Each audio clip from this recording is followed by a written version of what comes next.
Добрый день! Меня зовут Мочилова Елена Валерьевна. Напоминаю вам, что видео снимается в рамках проекта «Химки интересно жить». Сегодня мы с вами познакомимся с новым интересным рецептом приготовления селедки под шубой.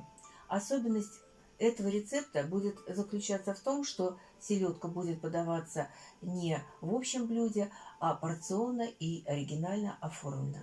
Итак, для приготовления этого блюда нам понадобится Селедка, отварная картошка, свекла, зелень, кинза, петрушка или сельдерей, как у меня, зубчик чеснока, головка лука, отваренное яйцо,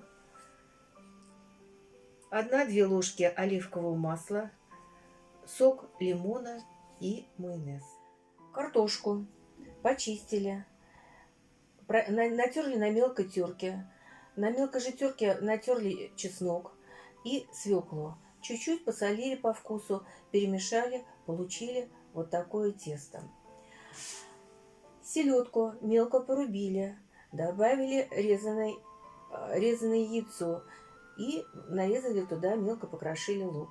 Ложечку майонеза перемешали, получили начинку. Дальше, как пирожок, раскатываем лепешечку из теста, кладем внутрь начинку и формируем вот такие ягоды. После того, как мы сформировали ягоды, мы берем смешанное оливковое масло с соком лимона и кисточкой промазываем верх наших ягод. Далее ягоды украшаем крапинками майонеза.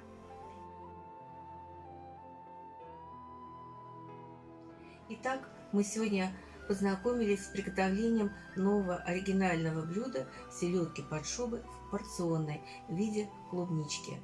А я вам напоминаю, что наше видео снималось в рамках проекта «Химки интересно жить». Спасибо за внимание.